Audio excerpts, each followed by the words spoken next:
بسم اللہ الرحمن الرحیم۔ السلام علیکم ورحمۃ اللہ وبرکاتہ۔ دوستو، آج کا جو وظیفہ ہے یہ ایک درود شریف ہے۔ جو آدمی اس درود شریف کو پڑھے گا اللہ جل شانہ یا اس کو سنے گا، اللہ جل شانہ اس پر جہنم کے آگ کو حرام فرمائے گا۔ اور جس طرح اللہ جل شانہ اس پر جہنم کے آگ کو حرام فرمائے گا، اسی طرح اللہ جل شانہ اس پر دنیا کی جتنے بھی مصیبتیں ہیں، پریشانیاں ہیں، دکھ درد ہے، غم ہے، یہ تمام کے تمام اللہ جل شانہ اس پر حرام فرمائیں گا۔ یعنی تمام کے بندوبست اللہ جل شانہ اپنے غیبی خزانوں سے فرمائیں گے۔ وہ مالی پریشانی ہے، گھریلو پریشانی ہے، رشتہ کے بارے میں کوئی پریشانی ہے، کوئی بھی پریشانی ہے،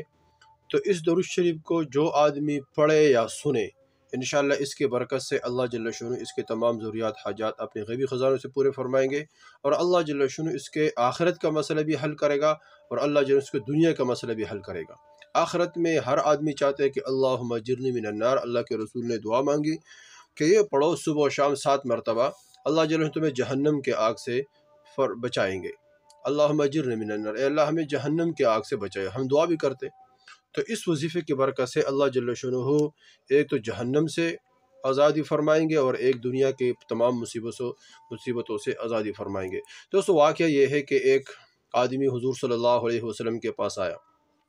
اور اس کے ہاتھ میں ایک دیگ، یعنی اس کے ہاتھ میں کوئی چیز تھا جس میں سالن پکایا جاتا ہے، تو اس میں ایک مچھلی تھی۔ تو حضور صلی اللہ علیہ وسلم کے سامنے اس مچھلی کو رکھا اور عرض کیا، یا رسول اللہ صلی اللہ علیہ وسلم، میں کئی دنوں سے یا بہت وقت سے میں آگ جلاتا ہوں، لیکن یہ مچھلی نہیں پک جاتا ہے، یہ ٹھنڈا ہی رہ جاتا ہے۔ تو حضور صلی اللہ علیہ وسلم نے اس مچھلی کی طرف توجہ کیا، اور کائنات کے جتنے بھی چیزیں تھے وہ حضور صلی اللہ علیہ وسلم کے سے باتیں کرتے تھے۔ تو مچھلی سے حضور صلی اللہ علیہ وسلم نے پوچھا کہ یہ کیوں یہ آگ آپ پر اثر نہیں کر رہا ہے؟ تو اس مچھلی نے عرض کیا، یا رسول اللہ صلی اللہ علیہ وسلم، میں سمندر میں تھا، سمندر کے کنارے پر ایک آدمی آیا اور اس نے ایک درود شریف پڑھی، اور میں نے وہ درود شریف سنی، تو اس کی وجہ سے یہ آگ میرے اوپر کوئی اثر نہیں کر رہی ہے۔ تو حضور صلی اللہ علیہ وسلم نے فرمایا کہ وہ درود شریف کون سا ہے، اور پھر علی رضی اللہ تعالیٰ عنہ کو بلایا، اور حضور صلی اللہ علیہ وسلم نے عرض کیا، یا علی اس کو محفوظ کرو، اس کو لکھو اور لوگوں کو سناؤ، اور لوگوں سے یہ کہو کہ جو اس کو سنے اور پڑھے اللہ جل شانہ اس پر جہنم کے آگ کو حرام فرمائیں گے۔ دوستو، اس درود شریف کو جو آدمی خود پڑھ سکتا ہے، ویڈیو سے لکھ کے یا ویڈیو کو سنے، یا گھر کے جتنے بھی افراد ہیں وہ تمام کو جمع کر کے اس درود شریف کو ضرور ان کو سنائیں، تاکہ اللہ جل شانہ سب پر جہنم کے آگ کو حرام فرمائیں گے۔ اور اللہ جل شانہ سے امید ہے کہ اس کی برکت سے اللہ جل شانہ ہم سب کی بخشش فرمائیں گے۔ دوستو، وہ کون سا درود شریف ہے جس کی وجہ سے آگ حرام؟ وہ یہ ہے، اس مچھلی نے حضور صلی اللہ علیہ وسلم کے سامنے یہ درود شریف پڑھی، اللہم صلی علی محمد وعلی آل محمد خیر الخلق وافضل البشر یوم الحشر والنشر، وصلی علی سیدنا محمد وعلی آل سیدنا محمد بعدد کل معلوم لک،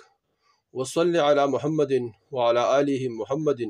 وصلی وسلم، وصلی علی جمیع الانبیاء والمرسلین، وصلی علی کل الملائکۃ المقربین، وعلی عباد اللہ الصالحین، وسلم تسلیما کثیرا کثیرا، وبرحمتک وبفضلک یا اکرم الاکرمین، وبرحمتک یا ارحم الراحمین، یا قدیم یا دائم یا حی یا قیوم یا وتر یا احد یا صمد یا من لم یلد ولم یولد ولم یکن لہ کفوا احد۔ تو اس مچھلی نے حضور صلی اللہ علیہ وسلم کے سامنے یہ درود شریف پڑھی، تو حضور صلی اللہ علیہ وسلم نے علی رضی اللہ تعالیٰ عنہ کو بلایا اور فرمایا کہ اس کو لکھو اور لوگوں سے کہو، جو اس کو پڑھے اور سنے، یا پڑھے یا سنے، اللہ جل شانہ اس پر جہنم کے آگ کو بھی حرام فرمائیں گے۔ دوستو، اس درود شریف کو خود پڑھے تاکہ جہنم کے آگ حرام ہو جائے۔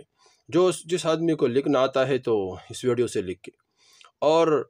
نہیں لکھ سکتا ہے تو سنیں، اور گھر کے تمام افراد کو یہ سنائیں، تاکہ سب پر اللہ جل شانہ جہنم کے آگ کو حرام کرے، اور اس کی برکت سے یہ درود شریف پڑھے، پھر اس کے بعد دعا مانگے، انشاءاللہ اس کی برکت سے جتنے بھی پریشانیاں ہیں، جتنے بھی مشکلات ہیں، تمام کے تمام مشکلات اللہ جل شانہ حل فرمائیں گے، اور تمام مصیبتیں اللہ جل شانہ دور فرمائیں گے۔ اللہ جل شانہ تمام مسائل کا اپنے غیبی خزانوں سے بندوبست فرمائیں گے، آمین ثم